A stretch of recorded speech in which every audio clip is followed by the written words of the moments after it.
সপ্তাহের শুরুতেই একটা এক্সট্রাকশনের ভিডিও, তো এই কেসটা সম্পর্কে ইলাবোরেটলি পরে আমি ডিসকাস করব অন্য একটা ভিডিওতে।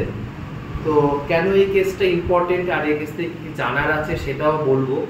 তো আপাতত এইটুকুই বলার যে এই পেশেন্ট তিনি অনেকদিন ধরে একটা দাঁতের নিয়ে প্রবলেম ফেস করছিলেন, সেটা ফিক্সড করা ছিল বহু বছর ধরে।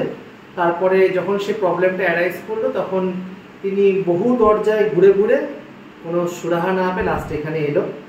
আর তারপরে আমরা ওনার যে ট্রিটমেন্ট রিকোয়ার্স সেটা করলাম, সেটা নিয়ে পরে ডিসকাশন করব একটা বড় ভিডিওতে। আপাতত ওনার এক্সট্রাকশনস হলো, দুটো এক্সট্রাকশনস করলাম এবং ইনফেকশনস ছিল সেটাকে আমরা যতটা সম্ভব কিউরেট করলাম, আশা করি ভালো হয়ে যাবে। তো এর আপডেটটা পরের ভিডিওতে আমরা বলবো। দেখা হচ্ছে নেক্সট ভিডিওতে।